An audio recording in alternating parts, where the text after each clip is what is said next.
Everyone. Very good afternoon. I think we are already at afternoon, almost at afternoon. So, yes, we've had three really enlightening speakers going on before me, and I hope I managed to captivate your interest as well. So today, the overarching subject for today is hidden harmonies. And what I'm going to be talking to you about is the evolution of storytelling in Amar Chitrakatha and Tinkle. And how this evolution did not just happen randomly, but there is a lot of thought that has gone into how we have progressed when it began in the 1960s to what it is today. Today we are in 2025, so we have, the institution has been around for that long. And what do we do? How is it relevant to children today? And what are the technologies that we use today? So let's dive right in.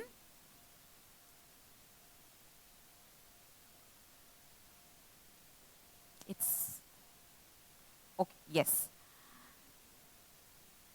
Does anyone know who this person is on screen? Can anyone recognize him? All right. So this is Mr. Anand Pay. He is the founder of Amar Chitrakatha. How many of you have read Amar Chitrakatha or Tinkle here? Okay, I'm glad to see that there are a lot of hands going up. Okay. Great. So, the story began in the early 1960s when Mr. Pay was walking through, he was walking through a lane in Delhi. These panels you can see, they are from a comic book on Mr. Anand Pay's life. And as he was walking down, he noticed that there were a few students who had participated in a quiz contest. And they were able to answer all kinds of questions, from Greek mythology, Roman mythology, etc. But a team could not answer a question about Indian mythology, And that's kind of struck him very deeply. And he said, Indian children should know about Indian stories, about Indian mythology, about Indian culture. And that's when he decided that he is going to tell them these stories through the usage of comic books. Okay? So that is how Amar Chitrakatha was released in the 1960s, like I said. And the first few titles, actually, interestingly, if you see, they are of Pinocchio, they are of Red Riding Hood, and they have been translated into Hindi. It's called Nanni Munni Lali. Okay, that's Little Red Riding Hood.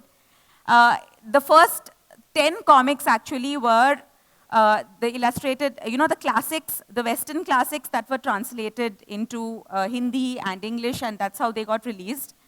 But the first title to come out was Krishna. I think Krishna is one of our very well-known character. I mean, I wouldn't want to call him a character. One of our well-known gods, revered across the country, plays a big role in whether it is in the north, south, any region of India. And so that was the first comic book that came out. Now you'll notice that these comics were all hand-drawn. Okay, they've been hand-painted. There was limited use of colors available at that time for printing. And yet you can see how vibrant and beautiful the cover looks. So Amar Chitrakatha was launched, I think, in the 60s. And then a few other titles came out. Krishna was followed by other mythological titles. And then we moved to Tinkle. So Tinkle is a monthly magazine that was released again in 1970s, actually, 1978, if I'm not wrong. And this was, conceived as a magazine for children, which would not just look at culture and mythology, but also look at Indian stories, contemporary Indian stories with characters, features, so a mix of stories and knowledge and fun. And that is how Tinkle came about. And this is the very first cover that you see here. There's this famous character called Kalia the Crow. I don't know how many of you know of Kalia the Crow today, but That was one of our famous characters, and you can see that it was priced at 2 rupees 50 paise, okay, at that time. So a lot of different characters came into play in Tinkle. There is Nasruddin Hoja, there is Anwar, we have Uncle Anu who used to answer questions about scientific concepts. We have Mopes and Purr who are a detective duo of a cat and a dog together, and many such characters. There's Kalia the Crow. The most famous, I think, of all Tinkle characters, can anybody tell me who they are? Supandi, yes, Supandi and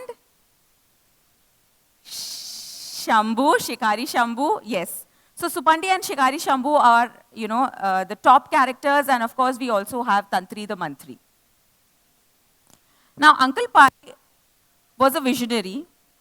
He probably, deserves the title of the father of Indian comic books because he pioneered comic books in India. I think there were a few foreign comics that were made available, but there was nothing Indian that was being produced here in our country, and that's what he began. And what he did was, he always carried a little suitcase with comics, with wherever he traveled. And he would go, he not just made the books, he was not just the editor, he was also the marketing manager, he was also the salesperson, he also strategized as to how can I popularize these? Where can I sell these? How can I convince shopkeepers to keep these in their stores? So there is this a fable, I would call it an urban fable, where he visits a bookstore and the person tells him, I don't have any space to keep your books, so where can I keep them? So he says, no, don't worry, I have a little shelf with me. So he picks up the shelf and he has a hammer and he has nails, and you can see him driving nails into the wall and hanging the little shelf and saying, there, now you can display the books, and whatever you sell, you can give me a small percentage of the income. What he also did was he used to carry a suitcase full of comics with him whenever he traveled by trains, okay, and he used to store it on the top berth. And during holidays, trains were always filled with children going for vacations wherever. And he would arrange for the suitcase to kind of fall down, and it would open, and all the comics would spill out. And what happens when you have a compartment full of kids and comics spilling out of a suitcase? Everyone comes running up to the books, and they are like, we want to read these, so the parents would be forced to buy the books. And so he had all these little tricks up his sleeve to sell. So you see that a person need not just have one role. There is, of course, the creative aspect which motivated him to start something, but there is also the business aspect which motivated him to look at ways in which to sell and advance the business. Another thing that he did really well was he started quiz contests. So all of the information that was there in the comics that would be read by children across the country, they went to different kinds of schools. He created something known as the Amar Chitrakatha quiz, where he would go from school to school conducting quiz contests, and it was a prestigious thing for children to win a quiz contest. It was very prestigious for the schools to win quiz contests, to participate in those. So these were all the different, innovative ways in which he popularized these comics. Something else that was very close to Mr. Pai's heart was children. I think he had a very deep connection with them, and he believed that whatever is being told is for the children and even by the children. So Tinkle, basically functioned on that model where he used to receive hundreds of thousands of letters, handwritten letters, at the time when it was the Indian Postal Service, and all the letters used to come. And there was one person dedicated to opening all of this mail. And he would make sure to read each and every letter and reply to every child. So every child got a handwritten note from him, which was signed by him. Whether your contribution was accepted or not, whether your idea was taken in or not, you got a letter saying, thank you, I value your contribution, and maybe you can do better next time if it was not accepted, or congratulations, you've done a great job, if your contribution was accepted. And I meet a lot of grown-ups today, a lot of adults today, who come up to us at events and tell us that I still treasure that letter that Uncle Pai sent me because I felt seen, I felt heard, and that was a big thing for a child who is 8 years old, who is 9 years old, to have a letter come in your name, addressed to you. And some of them have even framed it and kept it in their houses. But that is something that was very close to his heart, and he started the Partha movement, which was a self-awareness movement. Now remember this, we are talking about this happening in the 70s. Today, of course, all of us are, there is self-awareness talks everywhere. There is so much of awareness about mental health. There's so much of awareness of how you can take care of yourself. But at that time, there wasn't anyone who was really doing this kind of work, and that too with children. And he was one of the persons who started this, and he had lots of kids joining this movement. So yes, so in this journey where there are these 2 comics, they're doing really well, they're being read by children all over, something happened, and that something was cable television. How many of you in the audience were there when cable TV came to India? Yeah. I remember when cable TV came, and for the first time in my life, I saw MTV, and I saw Star TV, and my eyes kind of just popped out of their sockets because, wow, this was amazing. This kind of content we didn't have access to before that. We have grown up watching Doordarshan, which I think is pretty much non-existent today, and I don't think kids even watch TV or watch cable today, right? Technology has evolved so much. But anyway, so cable TV came, and there was too much vying for children's attention. Okay, there were cartoons now, there were music videos to be watched, there were so many different things. So what happens when there are too many things that enter the market? The demand for this one particular thing goes down, and that's exactly what happened. Reading came down. The demand for comics went down, and it was a struggle to keep everything going at the same pace as it was going earlier. So for a few years, Amar Chitrakatha actually stopped putting out content. And it was only Tinkle that continued with all of the different characters, and the magazines would come out once a month, once in 2 months. Around the same time, something else happened too. That was computers. Okay? I'm sure not one of you here can imagine a world where there is no computer or there is no smartphone. But that was the era that we grew up in, and that was the time, even in I think it was only in the 2000s that we really started using the computer to send emails, to, Word. Learning Word was a big deal. Learning PowerPoint, learning Excel, all of these was a big deal. And around the same time, you can see that earlier the art used to be hand-drawn. So each and every panel was drawn on paper, okay? And artists from all across the country used to send work into the office on paper. So they would be drawing on like this big sheet of chart paper. Everything used to be hand-drawn. And then there would be a butter paper that would cover that sheet, and that is how the artworks used to come to us. And whatever corrections that the editors have to mark would be done on that butter paper.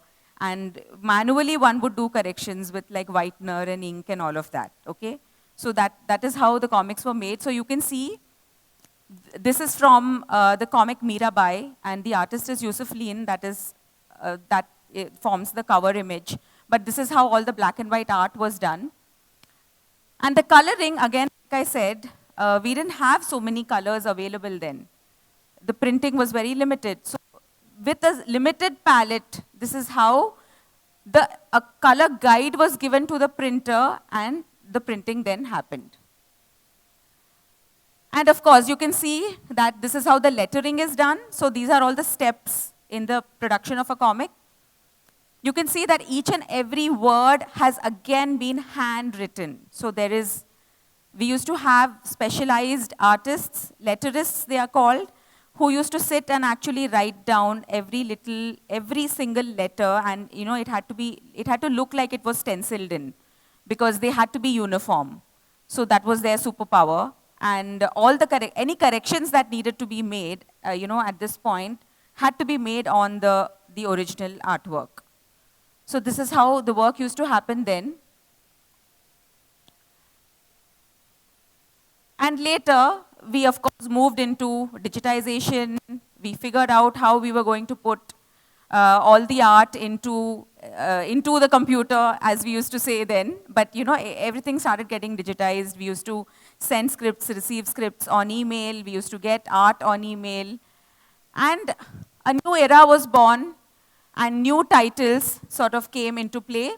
So here, we moved away from just telling stories about Indian history and mythology, and we came to tell stories about visionaries, about nation builders, Vikram Sarabhai, you're looking at the Indian space program. So all the advancements that had happened in science, in Indian industry, also honoring valorous Paramveer Chakra awardees. So, this is how the movement happened.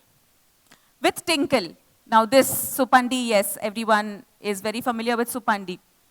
So if you look at Supandi, when we started out, Supandi used to live in a village.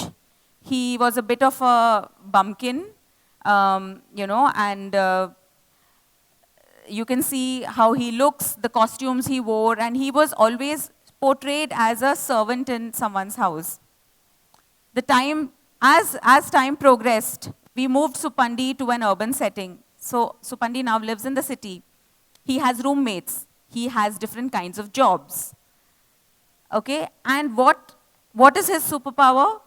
His superpower is making people laugh and taking things literally or taking things laterally. Okay, so he evolved from being this rural, simple village bumpkin to a young boy living in the city, trying to make his living, negotiating life through friends, figuring out what are the cool things to do. But yes, still he continues to make people laugh, and he is one of our most popular characters. We also have little Supandi, who is the baby version of Supandi. And he also, since childhood, he's been thinking quite literally. The other character that has also evolved over time is Tantri the Mantri. So you can see how he looked. These are the initial sketches. And so again, the basic premise of Tantri, that he wants the throne and he wants to oust Huja, who is the king, that has stayed over time, but the settings have changed, the look has changed, the complexity of the plots have changed. Right now we have sent Tantri to space, we have sent him to an alternate universe. We have cloned Tantri, so in a story we have 4 different Tantris.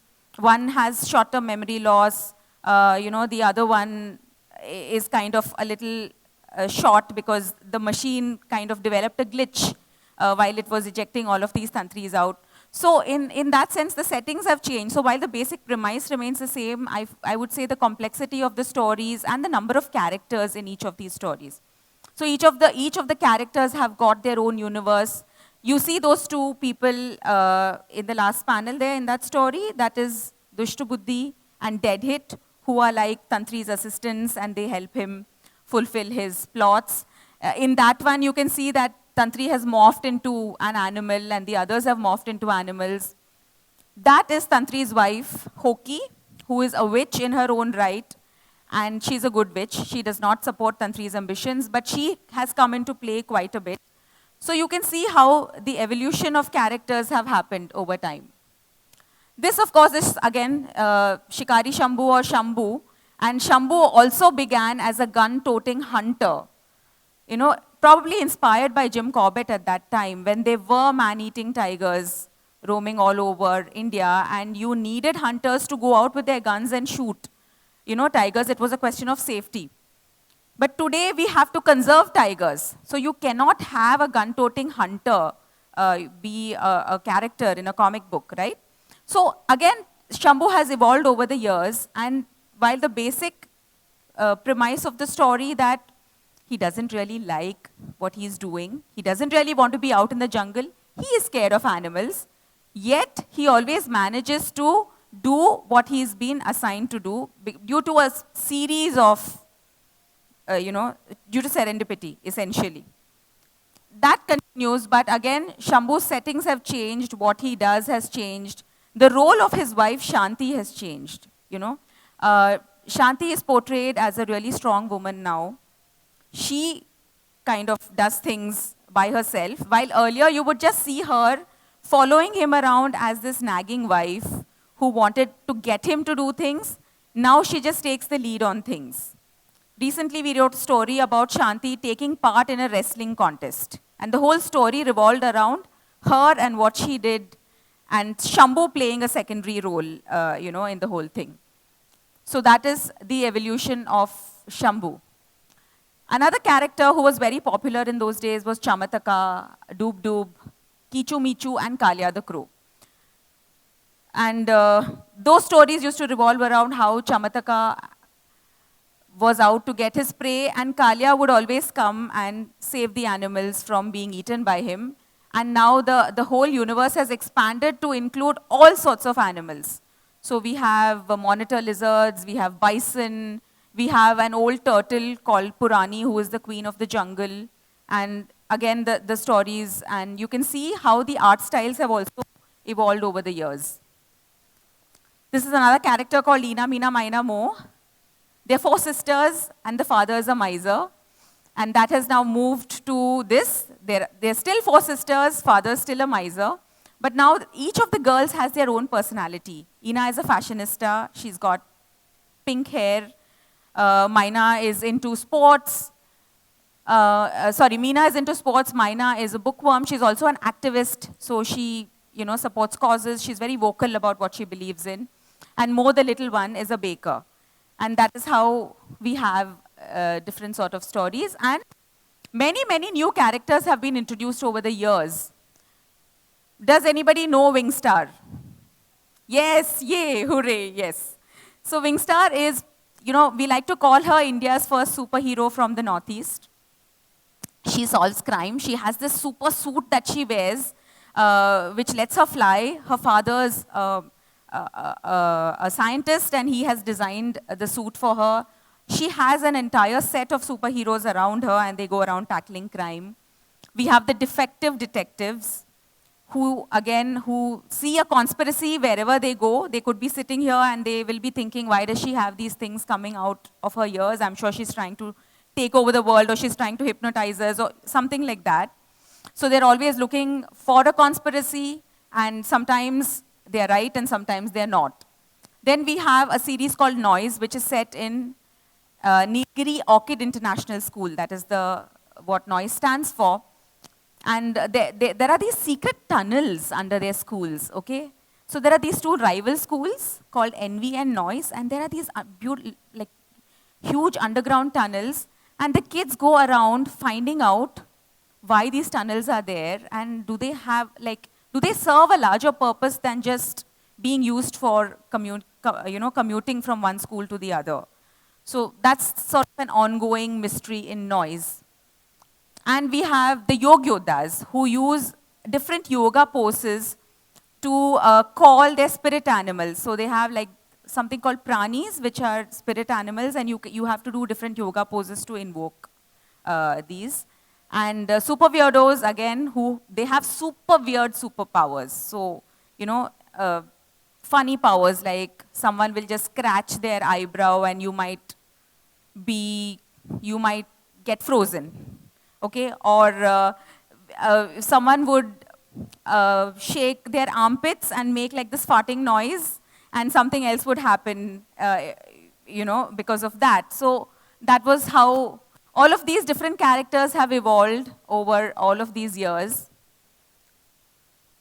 And, I want you to just think about the stories that you have read. And is there a story that has stayed with you for many, many years? Something that you have read in your childhood? And is there something that you remember? Like if I told you today, tell me a story, this would be the story you would tell. Can anyone just tell me one such story? Anyone?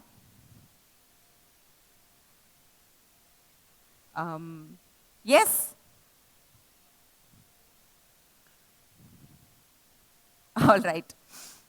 What I'm trying to get to is that stories play a very important role in our lives, you know. It's not just that you open a book and you read a story and, okay, you are entertained for some time and then you forget about it.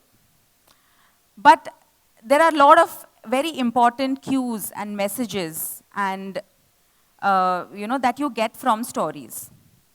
So if you look at this image, for example, you see a guy, you see the lady, and you see this little kid who are there in the first scene. And when you see that, what is the impression that you get?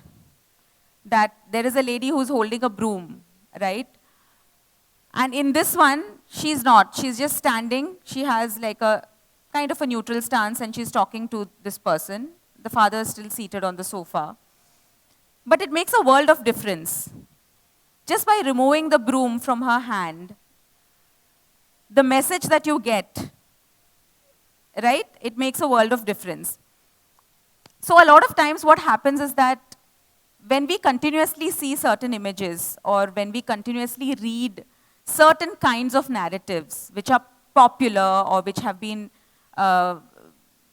which are the norm for that time, that is the message that you sort of imbibe or, and it comes to us very subconsciously, right? If you look at old ads when we were growing up, you will see that there are only women who are running after messy kids, trying to get them to wear clean clothes.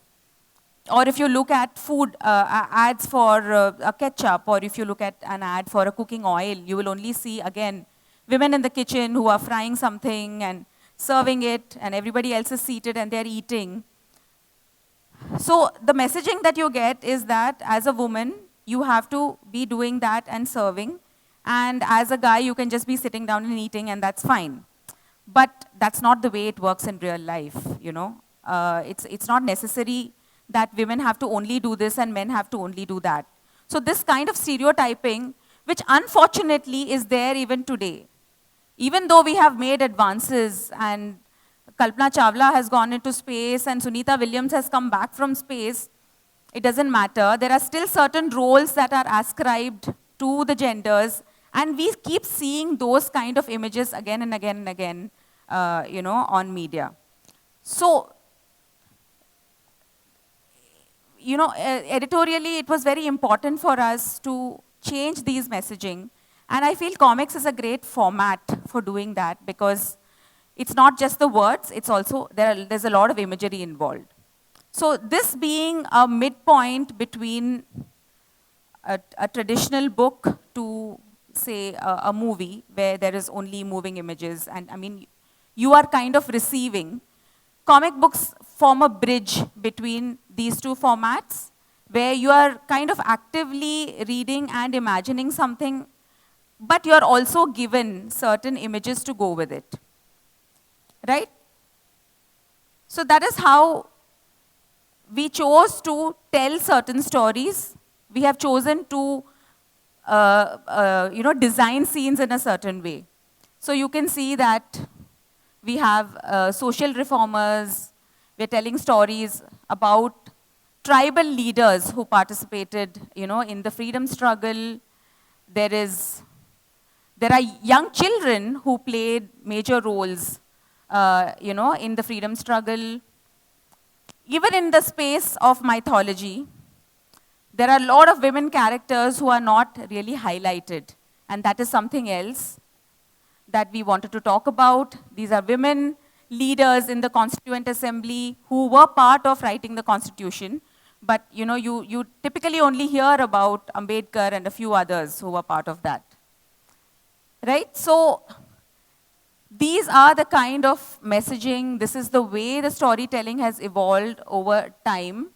And there are other ways of doing it, like I was talking to you about being inclusive in terms of whether it is, you know, a physical disability, or we talk about mental health, where we address issues, you know, like depression, anxiety, a lot of those. Here we have visually impaired mom and the kids are trying to make a gift for her. Coming of age stories, all sorts of things. So you can see that there's a lot of difference in terms of even the skin tones that we use, the hair, the body type, all of those. We like to set stories in different parts of India, so that is a Kashmiri folktale. What you see here is a story, is it's set in a physics lab. So it's a really funny story about girls, having fun with physics. And yeah. So this last panel that you see here, we are very excited about this because it's a new set of characters that we are coming out with. The acronym for this is BHAI, which is the Brave Housewives of Anand Pay Incorporated. Okay, so you have these 4 housewives here who look very innocuous and all that, but they're out there fighting crime in the streets of Bombay. So that's the new set of characters whom we are going to come out with. So this focus is on nature. We heard a speaker earlier talk about hidden harmonies in nature, and we look at, okay, you can hear me, yeah. So we collaborate with, research institutions who bring out cutting edge research in India, and that is something that we educate using comics. So these are all of those. Again, a lot of different art. I think I just, comics being a visual medium, I have a lot of slides for you to see. So these are, again, comics for younger kids. So if, it just doesn't have to be for 12-year-olds. There are also comics for younger children and for different age groups of children. Okay? We talk so much about being rooted to our cultures, having that sense of identity, right? This is feedback that we received from one of our readers who says, when I was very small, I watched a movie that was deeply traumatic for me. And I was 6 years old and I could not get the visuals out of my head. Your version of the Ramayana was a book that I had and still have, and it was the only thing that helped me feel grounded and safe again.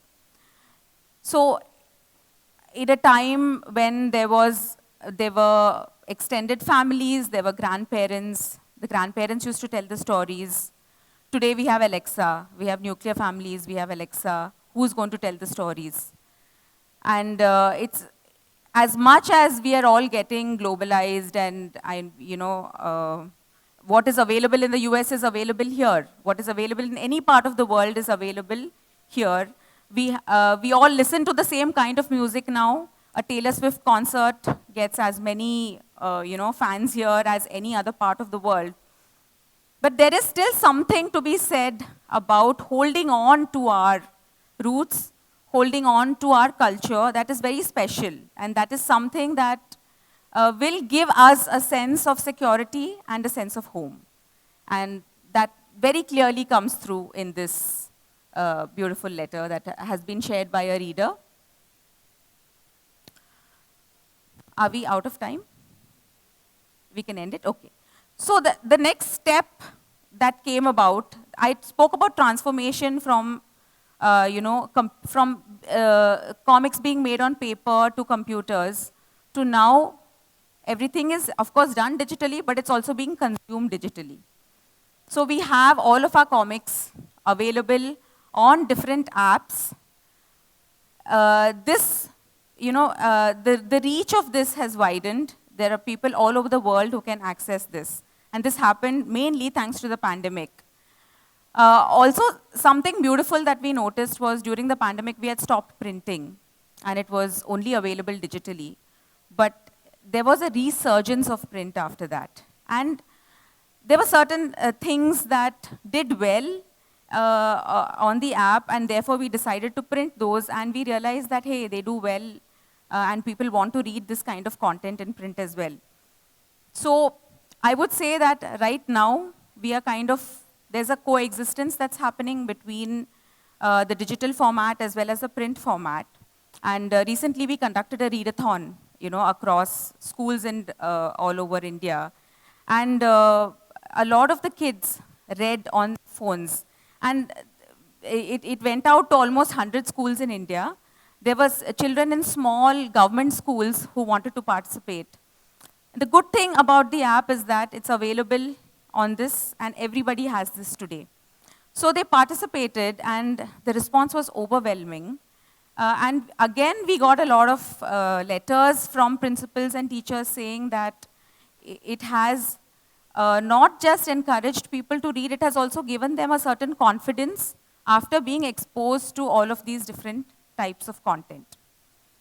So yes, so from the beginnings where the characters just evolved the way, they came in and they evolved to the way the storytelling has evolved today. We are now getting into the space of animation. Wingstar is going to come out very soon on one of the OTT platforms as either a live action or an animated, feature. Supandi is going to be an animated feature. So we look forward to the new world, and I think sky's the limit. Essentially, we are storytellers, and we'll continue telling stories. And the format might change, but at the core of it, it is storytelling that we do and we will continue to do. And you should be reading stories every single day. Thank you so much.